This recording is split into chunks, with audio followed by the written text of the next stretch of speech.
نحمده ونصلي ونسلم على رسوله النبي الكريم وعلى آله وأصحابه أجمعين.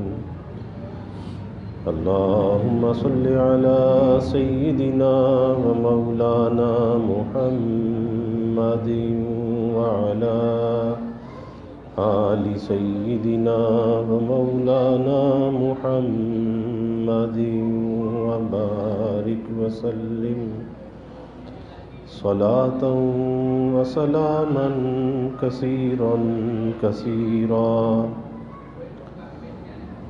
توفیق الہی اپنے مرشد پاک کی برکت سے عشاء کی اس نشست میں فضائل ایمان کا درس چل رہا ہے. اللہ تعالیٰ اس درس کی برکت سے ہمارے ایمان کی حفاظت بھی فرمائے اور موت تک قبر تک اللہ ہمارے ایمان کو سلامت فرمائے. ایمان کے ساتھ اگر گناہ اور معصیت کو جمع کیا جائے، اللہ کی نافرمانی کو جمع کیا جائے، تو اس کے نقصانات پر بات چل رہی ہے کہ ایمان کا تقاضا تو نیکی اور تقوی ہے، اور گناہ معصیت ایمان کو کمزور کرنے والی چیز ہے. اس پر بات چل رہی تھی کہ اللہ کے حبیب صلی اللہ علیہ وسلم نے بیان فرمایا کہ زانی زنا کرتا ہے، چور چوری کرتا ہے، یا کوئی چھینا جھپٹی کرتا ہے، کسی کا مال چھینتا ہے، تو ایسی حالت میں ایمان اس کے اندر سے نکل کے باہر آ جاتا ہے، اور جب اس گناہ سے وہ فارغ ہوتا ہے، توبہ کرتا ہے، تو وہ ایمان اس کے اندر دوبارہ داخل ہوتا ہے. تو اس پر یہ بات چل رہی تھی کہ ایمان کے تقاضوں کو پورا کرنا چاہیے اور اس کے تقاضے کو سمجھ کر اللہ کی نافرمانی سے بچنا چاہیے. اور اگر اللہ نہ کرے انسان ہے کسی بشری تقاضے سے مغلوب ہو کر اگر کسی گناہ کا ارتکاب ہو گیا تو پھر اسے توبہ کرنے کے اندر تاخیر نہیں کرنی چاہیے، گناہ پر اصرار نہیں کرنا چاہیے. اگر گناہ پر اصرار ہوتا رہا اور اگر وہ چھوٹا گناہ بھی تھا تو فقہا نے لکھا ہے کہ اصرار علی الصغائر، کہ چھوٹے گناہ پر اصرار کرنا تو یہ چھوٹا نہیں رہتا، یہ بھی کبیرہ ہو جاتا ہے، یہ بھی بڑا گناہ ہو جاتا ہے. امام ابن ابی شیبہ رحمۃ اللہ علیہ فرماتے ہیں کہ ارتکاب معصیت کے وقت ایمان کے باقی نہ رہنے کا مطلب یہ ہے کہ مرتکب معصیت کامل مومن نہیں رہتا، اس کا ایمان ناقص ہو جاتا ہے، اور ایمان ہونا چاہیے کامل، اور وہ ہو گیا ناقص. جیسے ایک آدمی صاف ستھرا لباس پہنتا ہے، لیکن جب وہ لباس میلا ہوتا ہے، میل کچیل اس لباس پہ لگ جاتا ہے، تو انسان اس میلے لباس کو اپنے بدن پہ برداشت نہیں کرتا. ہاتھ اگر میلے ہوتے ہیں تو میلے ہاتھوں کو وہ برداشت نہیں کرتا، اس لباس کو تبدیل کرتا ہے، اس کے میل کچیل کو دور کرتا ہے.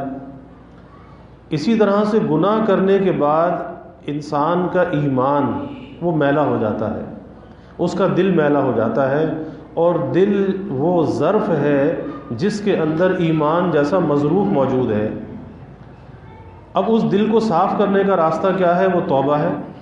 ایک حدیث میں اللہ کے حبیب صلی اللہ علیہ وسلم نے فرمایا کہ دل کی جو صفائی ہے، آپ نے فرمایا کہ بھی دلوں کو بھی زنگ لگ جاتا ہے. تو صحابہ نے پوچھا کہ دلوں کو زنگ کیسے لگ جاتا ہے؟ فرمایا کہ گناہوں سے زنگ لگ جاتا ہے. پھر پوچھا کہ اس کی صفائی کا طریقہ کیا ہے؟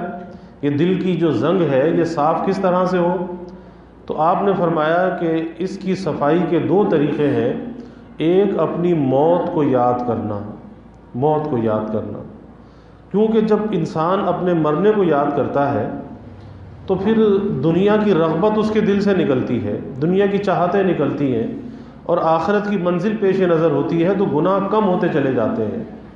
اور دوسرے فرمایا کہ قرآن مجید کی تلاوت، کہ تمام اذکار میں جو ذکر اعظم ہے وہ قرآن مجید کی تلاوت ہے. تو یہ دو چیزیں ایسی ہیں کہ جس کے ذریعے سے انسان کے دل کی زنگ کو دور کیا جاتا ہے۔ تو اس لیے مرتکب معصیت مومن تو ہوتا ہے، اس کو یہ تو نہیں کہہ سکتے کہ یہ کافر ہو گیا، مومن تو ہے، لیکن وہ کامل درجے کا مومن نہیں ہے، ناقص درجے کا مومن ہے۔ اور ہونا چاہیے ایمان کا کمال حاصل، تو وہ کمال نیکی سے تو حاصل ہوتا ہے، گناہ سے حاصل نہیں ہوتا۔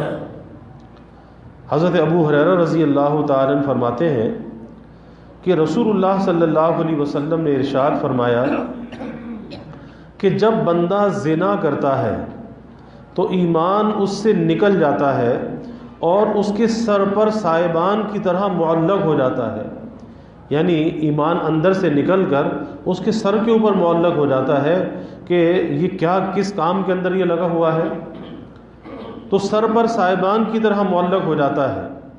پھر جب وہ اس معصیت سے فارغ ہوتا ہے، اس گناہ اور اس برائی سے وہ نکلتا ہے، تو پھر ایمان اس کی طرف لوٹتا ہے۔ یعنی انسان کے گناہ کی ایسی نحوست ہے اور ایسی ظلمت ہے کہ جب گناہ کرتا ہے تو ایمان اندر سے نکل جاتا ہے، اور یہاں تک حدیث میں آتا ہے کہ جب زمین پر یہ گناہ کرتا ہے تو یہ زمین بھی اللہ تعالیٰ سے کہتی ہے کہ یا اللہ تو مجھے اجازت دے میں پھٹ جاؤں اور اس کو نگل لوں۔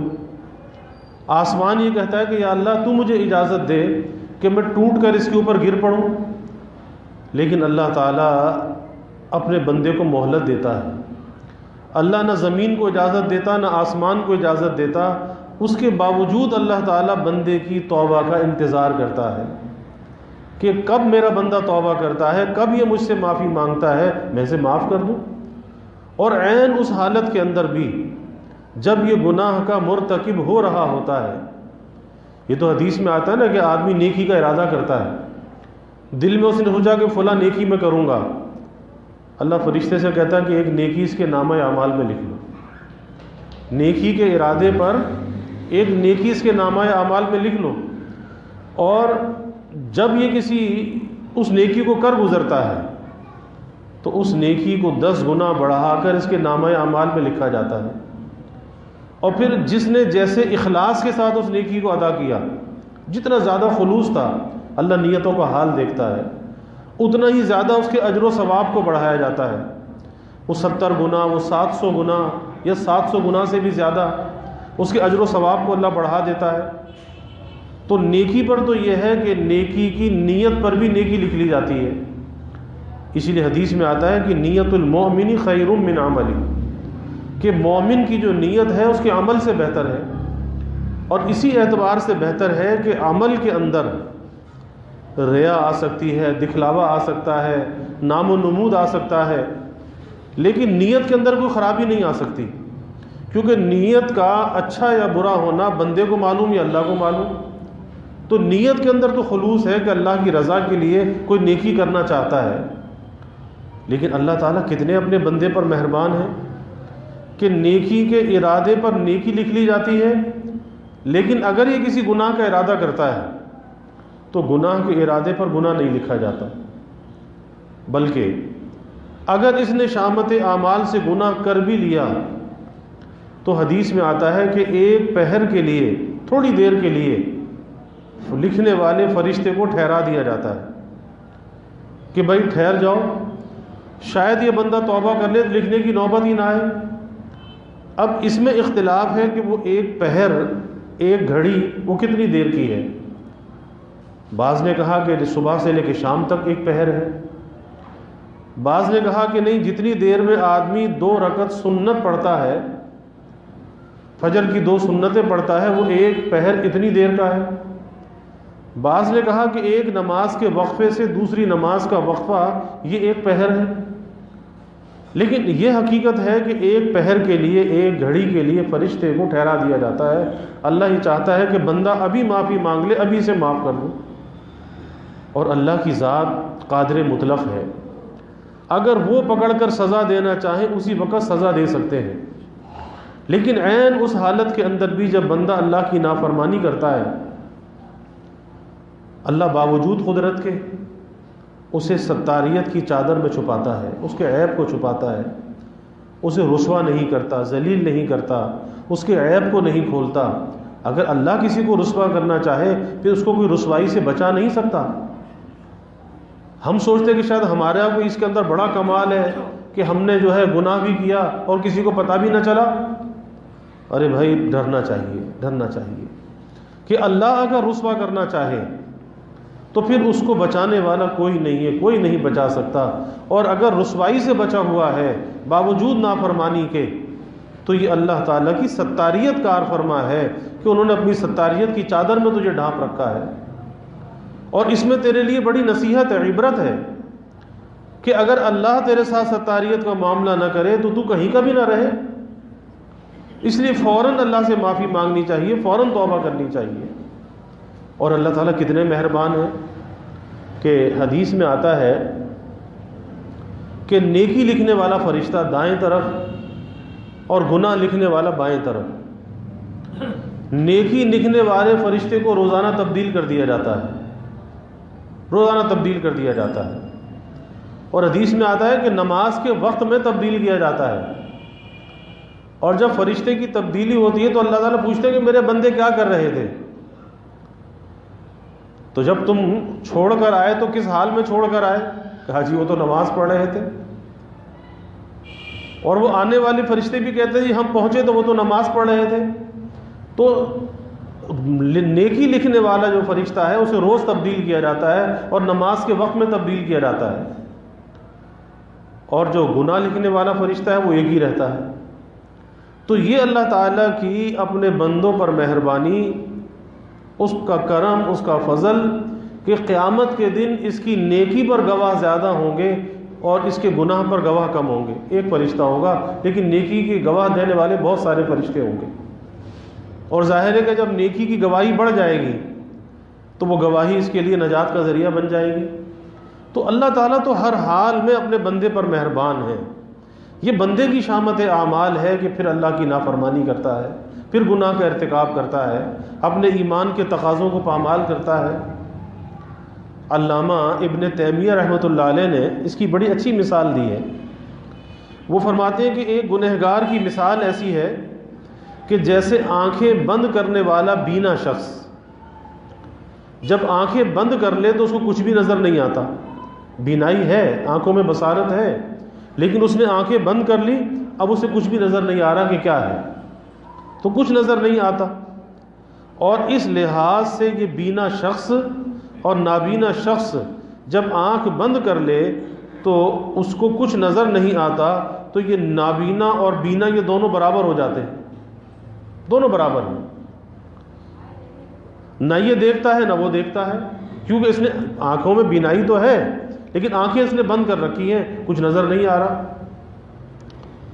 لیکن ایک فرق ہے کہ نابینا شخص کو آنکھوں کی روشنی ہی حاصل نہیں ہوتی، اور بینا شخص اگرچہ روشنی رکھتا ہے لیکن غلاف چشم کی وجہ سے وہ روشنی کام نہیں کرتی۔ یہ جو پلک ہے تو یہ نیچے جب گرا لیتا ہے تو اب یہ غلاف آ گیا، پردہ آ گیا، اب اس کی بینائی کام نہیں کر رہی۔ کس وجہ سے؟ اس غلاف اور پردے کی وجہ سے اس نے آنکھ کو بند کر لیا۔ تو یہ غلاف چشم کی وجہ سے وہ روشنی کام نہیں کرتی۔ اسی طرح ایک مومن کے نور بصیرت پر اللہ نے بصیرت دی ہے۔ جیسے بصارت ہے ایسے بصیرت بھی ہے۔ بصارت کا تعلق آنکھ سے ہے، دیکھنے سے ہے، اور بصیرت کا جو تعلق ہے وہ انسان کے قلب سے ہے۔ تو مومن کے نور بصیرت پر جب بہیمیت اور ضلالت کا حجاب پڑ جاتا ہے تو وہ کافر کی طرح معصیت اور طاعت کا فرق نہیں پہچانتا۔ اس لیے یہ کہنا بالکل بجا ہے کہ مومن جس حالت میں زنا کرتا ہے اس کا نور ایمانی بہیمیت اور معصیت کی تاریکی میں ایسا مدھم پڑ جاتا ہے کہ اسے بھی معصیت کرنے سے کوئی حجاب باقی نہیں رہتا۔ اگر معصیت سے کوئی حجاب ہوتا، کوئی رکاوٹ ہوتی، اللہ کا ڈر ہوتا، اللہ کا خوف ہوتا، اس بات کا استحضار ہوتا کہ میرا اللہ مجھے دیکھ رہا ہے، اور جب اللہ موجود ہے، اللہ دیکھ رہا ہے، تو کیسے اللہ کی نافرمانی کروں، کس طرح سے گناہ کا ارتکاب کروں۔ لیکن وہ ایسا حجاب اور ایسی ظلمت اندر آ چکی اس گناہ کی، اس بہیمیت کی، کہ اب ایک کافر اور اس کے درمیان کوئی فرق نہیں رہا، تو اس لیے اسے جرأت ہوتی ہے، ہمت ہوتی ہے، یہ گناہ کر گزرتا ہے۔ اور جب بندہ اس معصیت کے بعد صدق دل سے توبہ کر لیتا ہے تو یہ حجاب بہیمیت کہتے ہیں، جیسے حیوان، چوپائیت۔ انسان تو اللہ نے اشرف المخلوقات بنایا ہے، لیکن اس انسان کو حیوان ناطق بھی کہتے ہیں۔ حیوان ناطق انسان کو جو اصطلاح میں کہا جاتا ہے کہ یہ ایک جانور ہے، لیکن بولنے والا جانور ہے، اور جانوروں کی طرح نہیں ہے، اور جانوروں سے زیادہ اللہ نے اس کو عقل و شعور دیا ہے، اس لیے تمام مخلوقات میں اس کو اللہ نے اشرف بنایا ہے۔ تو جب یہ توبہ کرتا ہے، اللہ سے معافی مانگتا ہے، تو وہ حجاب بہیمیت چاک ہو جاتا ہے اور نور ایمانی پھر جگمگانے لگتا ہے۔ وہ جو پردہ آیا، وہ جو رکاوٹ آئی، اس کی توبہ کے ذریعے سے وہ پردہ چاک ہو گیا اور ایمان کا نور پھر اندر جگمگانے لگا۔ جیسے ہاتھوں پر میل کی تہ جمی ہوئی ہے، کوئی سیاہی جمی ہوئی ہے، جب صابن سے مل مل کر ہاتھ دھوئے تو وہ صاف شفاف ہاتھ اندر سے نکل آئے اور وہ صابن نے سارا میل کچیل دور کر دیا۔ تو اسی طرح سے توبہ کا صابن ہمیں دیا گیا ہے، اور یہ توبہ کا صابن ایسا ہے کہ اسے بار بار استعمال کرنا چاہیے، بار بار استعمال کرنا چاہیے، کیونکہ خطا بھی ہم سے بار بار ہوتی ہے۔ یہ نہیں ہے کہ خطاؤں کا انبار لگتا چلا جائے اور شیطان بہکاتا چلا جائے کہ ہاں ابھی تو بہت لمبی عمر پڑی ہے، پھر کبھی توبہ کر لینا۔ نہیں، یہ شیطان کا دھوکہ ہے۔ عمر کی تو یہ کیفیت ہے کہ کسی کو معلوم نہیں کہ کتنی بچی ہے، جو گزر گئی سو گزر گئی، آگے باقی کتنی بچی ہے کسی کو معلوم نہیں۔ تو شیطان تو دھوکہ دے رہا ہے کہ ابھی تو لمبی عمر پڑی ہے، تو آخر میں جا کے توبہ کر لینا۔ تو بھائی ہم میں سے کسی کو معلوم نہیں کہ آخر کب ہوگا، شاید جو سانس جا رہا ہے کہیں یہی سانس آخر نہ ہو، تو پھر کس کا انتظار ہے کہ کب توبہ کرے گا؟ اس لیے کبھی شیطان کے بہکاوے میں آ کر توبہ میں تاخیر نہیں کرنی چاہیے، اور نہ اس ڈر کی وجہ سے توبہ میں تاخیر کرنی چاہیے کہ اگر توبہ کر لی تو پھر ٹوٹ جائے گی، پھر گناہ ہو جائے گا۔ ارے بھائی آج تک تو توبہ کر لی، آج تک کا معاملہ تو صاف ہو گیا۔ اور ایک بات بڑی اہم یہ ہے کہ جب آدمی توبہ کرے تو دل کی سچائی کے ساتھ تمام گناہوں سے توبہ کرے۔ یہ نہیں ہے کہ بعض سے توبہ کر لی اور بعض گناہوں کے لیے پھر دل کے اندر تقاضا ہے اور کہ یہ گناہ پھر کروں گا، نہیں۔ استغفر اللہ ربی من کل ذنب واتوب الیہ، آپ صلی اللہ علیہ وسلم نے استغفار تعلیم فرمایا، من کل ذنب، کہ اللہ میں تمام گناہوں سے توبہ کرتا ہوں، ہر قسم کے گناہوں سے توبہ کرتا ہوں۔ اور پھر ان گناہوں کے اندر ظاہری گناہ بھی ہیں، ان گناہوں کے اندر باطنی گناہ بھی ہیں۔ ظاہری گناہ وہ ہے کہ جس کا تعلق انسان کے ظاہری اعضاء کے ساتھ ہے، لیکن باطنی گناہ وہ ہیں کہ جو ظاہر میں تو نظر نہیں آتے، لیکن اس کا تعلق انسان کے قلب کے ساتھ ہوتا ہے، روح کے ساتھ ہوتا ہے، اندر موجود ہوتے ہیں لیکن اسے نظر نہیں آتے۔ جیسے جسمانی بیماری ہے، بعضی بیماری ایسی ہوتی ہے کہ ظاہر میں نظر آ جاتی ہے، بعضا مرض ایسا اندر ہوتا ہے کہ وہ سٹی اسکین اور الٹرا ساؤنڈ سے نظر آتا ہے، پتہ ہی نہیں چلتا کہ بیماری ہے یا نہیں۔ انسان بظاہر اپنے کو تندرست سمجھتا ہے، الٹرا ساؤنڈ ہوتا ہے، پتہ چلتا ہے جی گردے میں تو پتھری ہے، لیور کے اندر تو یہ خرابی ہے۔ تو ظاہر میں تو اچھا بھلا انسان ہے، نظر نہیں آتا، لیکن بیماری اندر موجود ہوتی ہے۔ اسی طرح سے بعض ظاہری گناہ ہیں، بعض باطنی گناہ ہیں، اس لیے اللہ نے قرآن میں کہا وَذَرُوا ظَاهِرَ الْإِثْمِ وَبَاطِنَهُ، کہ ظاہری گناہوں کو بھی چھوڑ دو اور باطنی گناہوں کو بھی چھوڑ دو۔ اور ایک اعتبار سے جو باطن کے گناہ ہیں، اندر کے گناہ ہیں، یہ ظاہر کے گناہوں سے زیادہ اشد ہے، کہ ظاہر کے گناہ سے بعض دفعہ آدمی اس لیے توبہ کر لیتا ہے یا اس لیے بچتا ہے کہ اگر کوئی اسے شراب پیتا ہوا دیکھے گا تو بدنامی ہوگی، رسوائی ہوگی، لوگ کیا کہیں گے، ارے تو شراب پیتا ہے۔ چوری کرے گا تو معاشرے میں رسوائی ہوگی، کرے تو چوری کرتا ہے۔ اسی طرح بہت سے ظاہری گناہ انسان اس لیے نہیں کرتا کہ معاشرے کے اندر رسوائی کا ڈر ہوتا ہے، اس سے بچنے کے لیے، رسوائی سے بچنے کے لیے ان گناہوں کے قریب نہیں جاتا۔ لیکن اندر کے جو گناہ ہیں، اندر کی جو خرابی ہے، تکبر ہے، عجب ہے، خود پسندی ہے، حسد ہے، کینہ ہے، کسی سے نفرت ہے، حقارت ہے، اب یہ ساری کیا ہے؟ یہ اندر کی خرابیاں ہیں، کسی کو معلوم نہیں، لیکن دل میں حسد کی آگ جل رہی ہے کہ فلاں آدمی اتنی ترقی کیوں کر رہا ہے، اس کی اتنی اچھی اولاد کیوں ہے، اس کی دکان اتنی کیوں چلتی ہے۔ اب دل میں حسد پیدا ہو رہا ہے، اور یہ حاسد جو دل میں حسد رکھے ہوئے ہے، نماز بھی پڑھتا ہے، روزہ بھی رکھتا ہے، صدقہ خیرات بھی کرتا ہے، حج اور عمرہ بھی کرتا ہے، سب کچھ کرتا ہے، لیکن حدیث میں آتا اللہ کے حبیب صلی اللہ علیہ وسلم نے فرمایا کہ یہ جو حسد ہے، آپ نے فرمایا کہ یہ حابط اعمال ہے، اعمال کو ختم کرنے والا۔ اور آپ نے مثال سے سمجھایا، فرمایا کہ جس طرح آگ سوکھی لکڑیوں کو جلا کر ختم کر دیتی ہے، آگ سوکھی لکڑیوں کو جلا کر ختم کر دیتی ہے، اس طرح سے یہ حسد جو ہے یہ نیکیوں کو جلا کے ختم کر دیتا ہے۔ سب کچھ کر رہا ہے، لیکن حسد کی آگ اندر لگی ہوئی ہے۔ حسد کسے کہتے ہیں؟ کہ کسی کو نعمتوں میں پھلتا پھولتا دیکھ کر دل میں ایک جلن کی کیفیت کا پیدا ہونا کہ اسے یہ نعمت کیوں مل گئی، یہ اتنی اچھی سواری کیسے مل گئی، اتنا اچھا مکان کیسے مل گیا، اتنی اچھی صحت اس کی کیوں ہے، یہ اتنا اچھا کیوں کھاتا ہے، اتنا اچھا کیوں پہنتا ہے۔ اور حاسد جو ہے بزبان حال اللہ تعالیٰ کی تقسیم پر معترض ہوتا ہے۔ اللہ کی تقسیم ہے نا، اللہ نے تقسیم کا جو نظام ہے وہ اپنے دست قدرت میں رکھا ہے۔ یہ تقسیم کا نظام مخلوق کے ہاتھ میں نہیں دیا، اللہ کے قبضہ قدرت میں ہے۔ اب جس کے حق میں جو چیز بہتر ہوتی ہے اللہ اسے وہ چیز دے دیتا ہے۔ تو ہونا تو یہ چاہیے کہ بھئی کسی کو اگر کچھ ملا ہے تو کہاں سے ملا ہے؟ بن جانب اللہ ملا ہے نا، اللہ کی طرف سے ملا ہے۔ تو جس اللہ نے اس کو دیا ہے تم بھی اسی سے مانگ لو۔ یہ دل میں جلن اور حسد کیسا، اسے کیوں ملا، اسے کیوں ملا؟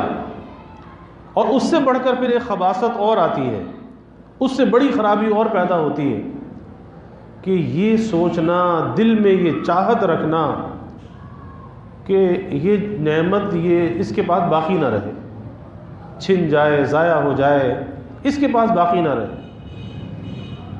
اور اللہ نہ کرے کہ اگر اس بھائی کو کوئی تکلیف پہنچ گئی تو اس کی تکلیف پہ خوش ہونا اور زیادہ بدبختی کی علامت، خوش ہونا کہ اچھا ہوا اس کو یہ تکلیف پہنچ گئی۔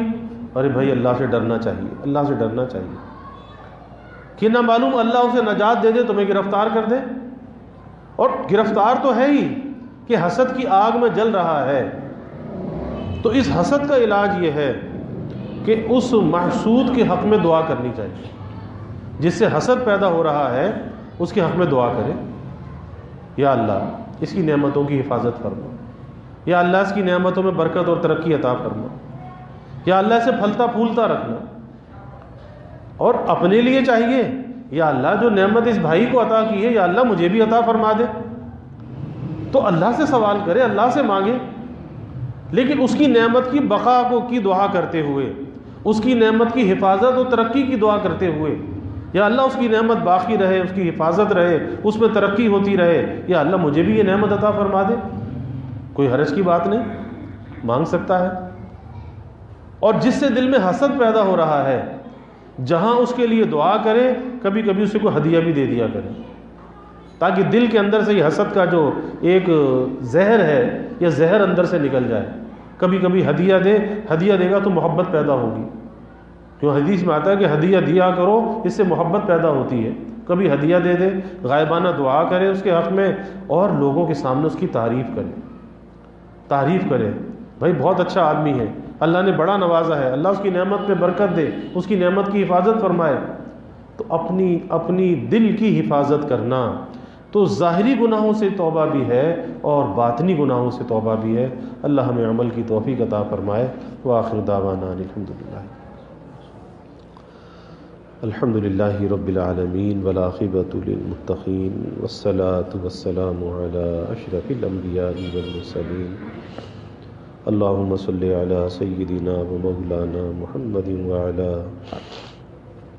آل سیدنا و مولانا محمد وبارک وسلم ربنا آتنا فی الدنیا حسنہ وفی الآخرۃ حسنہ وقنا عذاب النار ربنا اتمم لنا نورنا واغفر لنا انك على كل شيء قدير اللهم اعنا على ذكرك وشكرك وحسن عبادتك اللهم وفقنا لما تحب وترضى من القول والعمل والفعل والنية والهدى انك على كل شيء قدير اللهم ارزقنا حبك وحب حبيبك صلى الله عليه وسلم اللهم ارزقنا شهادة في سبيلك واجعل موتنا ببلد رسولك یا اللہ یا رحمان یا رحیم یا کریم یا ارحم الراحمین یا اکرم الاکرمین یا اللہ ہمارے گناہوں کو معاف فرما، یا اللہ ہماری خطایا سے درگزر فرما، یا اللہ اپنی محبت معرفت عطا فرما، اپنی رضا والی زندگی نصیب فرما، اپنے رضا والے کاموں کی یا اللہ توفیق عطا فرما، اپنی مرضیات پہ چلنا آسان فرما، نامرضیات سے حفاظت فرما، یا اللہ ظاہری باطنی ہر قسمی گناہوں سے بچنے والا بنا، یا اللہ حسد بغض کینے سے ہماری حفاظت فرما، عار اور استکبار سے ہماری حفاظت فرما، عجب اور خود پسندی سے یا اللہ ہماری حفاظت فرما، اچھے اخلاق کا حامل بنا، اچھے کردار کا حامل بنا، اچھی گفتار کا حامل بنا، یا اللہ ذکر حبیب کی کامل برکات نصیب فرما، ذکر حبیب کے انوار سے ہمارے قلوب کو منور فرما، اپنے نبی کی تعلیمات پہ چلنے والا بنا، آپ کے طریقوں کی محبت عظمت ہمارے دلوں میں پیدا فرما، یا اللہ صحابہ کی، خلفائے راشدین کی، اہل بیت کی محبت اور عظمت ہمارے دلوں میں پیدا فرما، ان کے نقش قدم پر یا اللہ چلنے والا بنا، اپنے نبی کے ساتھ یا اللہ ہمیں وفا کا تعلق نصیب فرما، آپ کی غلامی میں جینے اور مرنے کی یا اللہ توفیق عطا فرما، یا اللہ ختم نبوت کا ادنا سا ہمیں سپاہی بنا، اور ناموس رسالت کا، ناموس صحابہ کا یا اللہ ہمیں محافظ بنا، یا اللہ ذکر حبیب کی برکت سے اس کرونا کی بڑھتی پھیلتی وبا سے سارے عالم کو نجات عطا فرما، یا اللہ ساری انسانیت کی حفاظت فرما، ہمارے ملک کی حفاظت فرما، اس ملک میں رہنے والوں کی حفاظت فرما، یا اللہ شفا کو نازل فرما، وبا سے نجات عطا فرما، یا اللہ سب کے دلوں کے نیک ارادوں کو، تمناؤں کو از غیب پورا فرما، سب کی حاجات کو یا اللہ پورا فرما،